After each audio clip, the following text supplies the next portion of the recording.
Bonjour et bienvenue dans un nouvel épisode du podcast du Labo des Jeux. Aujourd'hui on se parle de culte. Analyse, avis, questions d'actualité, c'est le podcast du Labo des Jeux.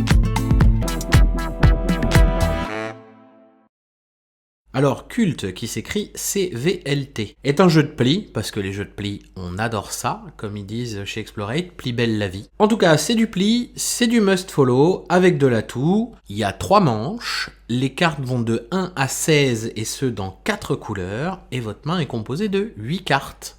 Il y a des missions à accomplir tout en remplissant un tableau commun, le tout pour marquer un maximum de points de victoire. Le jeu Culte nous est fait par un monsieur qui nous arrive d'Australie, qui s'appelle Ashley Auenschild. Alors je pense que j'écorche son nom et je tiens à m'en excuser. Je vous invite à aller regarder la fiche BGG, vous verrez mieux comment il s'appelle ainsi que le jeu. Toujours est-il que c'est issu d'un Kickstarter dont la boutique Golden Meeple assure la distribution en Europe. Il y a une petite histoire derrière ce jeu, c'est que je l'avais repéré, alors je sais plus comment, sur BGG. J'en avais parlé avec Laurent de chez Golden Meeple. J'avais réussi à contacter l'auteur en passant par le club de plongée dont il est membre parce que j'avais pas trouvé son mail autrement. Bref, je suis un stalker quand ça parle de jeu de pli, ça fait très très peur mais c'est comme ça. Toujours est-il que l'histoire est jolie puisqu'à la fin, Golden Meeple est associé à ce monsieur-là pour la distribution de son KS, que son KS se fait, qu'il est livré, que maintenant on peut tous savoir le jeu et que c'est un excellent jeu, tout simplement. Et comment ça se joue cette affaire-là ? Donc comme je l'ai dit, vous avez 8 cartes en main, 4 couleurs de 1 à 16. Ça représente la moitié du paquet de cartes à la première manche, c'est-à-dire qu'on distribue 32 cartes sur les 64 qui composent le paquet.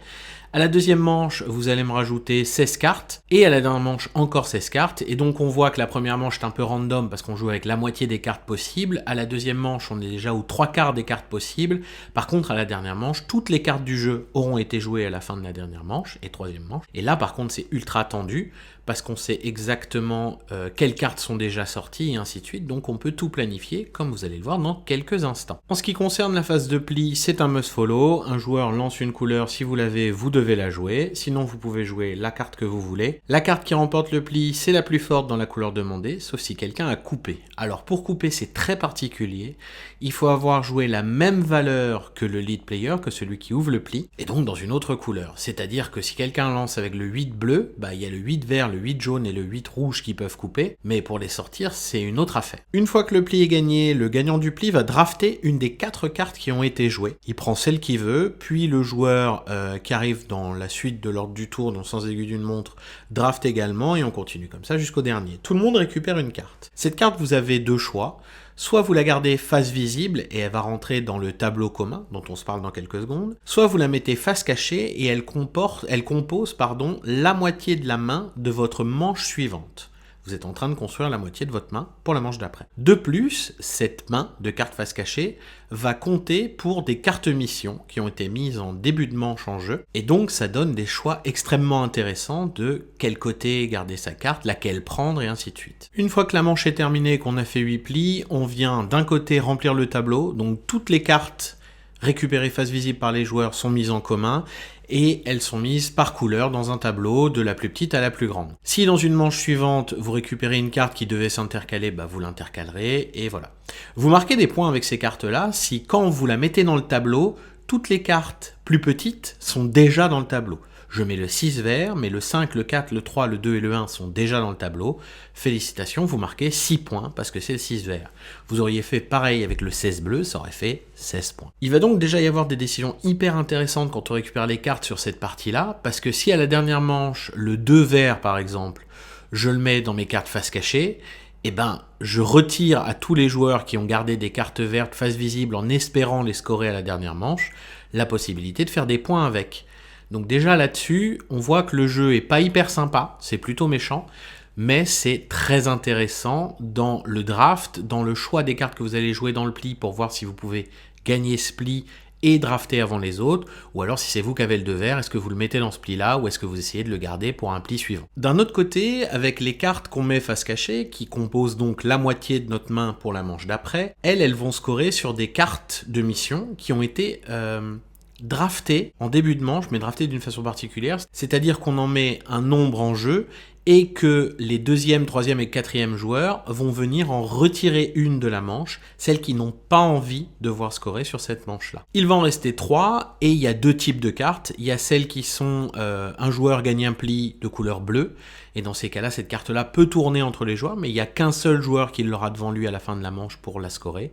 Et il y a d'autres cartes du type avoir le plus de cartes paires possible dans ces cartes face cachée, et là, plusieurs joueurs peuvent la scorer, et dans ces cas-là, plusieurs joueurs vont la scorer s'ils sont à égalité. En tout cas, ça donne encore un choix de ce côté-là aussi. Quelles cartes mettre face cachée? Est-ce qu'on met uniquement des grosses cartes pour se construire une main incroyable pour la manche d'après et faire tous les plis? Ou alors, est-ce qu'on met des cartes qui peuvent rapporter des points en fonction des missions? Et des fois, on va refuser de mettre le 16 bleu dans ces cartes face cachée parce que c'est pas intéressant, c'est plus intéressant d'aller le bazarder dans le tableau même s'il score pas, mais vaut mieux mettre une autre carte dans ces cartes face cachée à ce moment-là. La chose qui est certaine, c'est que le draft de fin de pli à chaque fois, c'est l'occasion de pas mal d'échanges entre les joueurs, d'une grosse interaction, de chambrage et de tout ce qui va avec, et c'est ça qui fait que le jeu est vraiment excellent. Il y a une grosse ambiance autour de la table, avec une montée en tension incroyable de manche en manche. À la première manche, c'est un peu random sur les cartes qu'on a eues en main, les cartes qu'on garde et les cartes qu'on met dans le tableau. Généralement, on va mettre 1 ou 2 points maximum dans le tableau parce que il faut des 1 ou des 2, mais pas plus. Par contre, les missions qui rapportent 8 points, elles, on va beaucoup plus se battre pour les réussir. À la deuxième manche, c'est un peu plus équilibré, on met des points sur le tableau et des points par les missions. Et à la dernière manche, par contre, vu qu'on peut mettre jusqu'à 16 points, ce qui équivaut à 2 missions par le tableau de cartes, alors là, il peut y avoir des gros retournements de situation. J'ai déjà vu des joueurs qui menaient de 10 ou 12 points perdre la partie parce que un autre a réussi à mettre 14 points par le tableau de cartes à côté et donc à remonter son retard et même à passer devant. Un petit point négatif quand même sur la route, les visuels sur les cartes, les fonds surtout, qui sont... ça fait mal aux yeux, hein. On est sur un test ophtalmique là pour voir si vous arrivez encore à voir correctement les couleurs. Si vous les regardez de trop près, après vous voyez plus rien. Bref, ça me plaît pas. Le thème, on est sur des dieux grecs ou romains, j'ai un doute, je crois que c'est romain, mais le résultat c'est que, on s'en fout ouvertement, en même temps un jeu de pli, le thème, est-ce qu'on en a quelque chose à secouer? Mais les visuels, c'est pas possible, c'est vraiment pas terrible. Enfin bon, ça laisse quand même un super jeu côté gameplay, et c'est ça le principal pour moi. Parce que c'est clairement un excellent jeu, ça on peut le dire tranquillement. Il va vous falloir au moins 2 parties pour vraiment voir cette montée en tension, et surtout pour l'anticiper, essayer de la maîtriser un peu plus, pour voir aussi tourner quelques cartes de mission et comprendre à peu près ce qu'on va vous demander à chaque fois, pour essayer de, alors anticiper c'est un bien grand mot, mais essayer de s'adapter à la suite. Toujours est-il que la première manche se joue généralement très vite, la troisième manche c'est beaucoup plus long, parce que le tableau de cartes sur le côté, vu qu'il est installé au fur et à mesure, à la dernière manche vous avez toutes les infos. Vous avez les 8 cartes de votre main, vous avez 32 cartes dans le tableau à ce moment-là, et donc il vous manque les infos de 24 cartes, c'est-à-dire les 3 mains de vos adversaires, mais tout est là, sous vos yeux.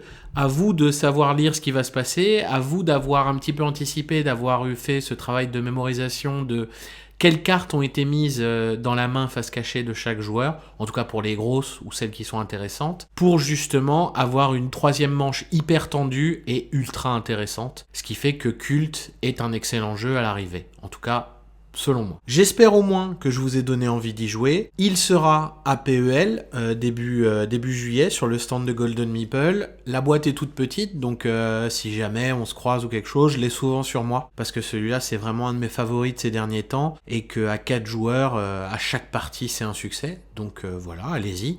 Et puis si vous voulez l'acheter, je vous ai dit qui c'est qui le distribuait, donc il n'y a plus à hésiter, il suffit d'aller regarder chez Golden Meeple s'il en reste. En tout cas, c'est tout pour moi, je vous souhaite une très bonne journée, et à bientôt pour un nouvel épisode du podcast du Labo des Jeux.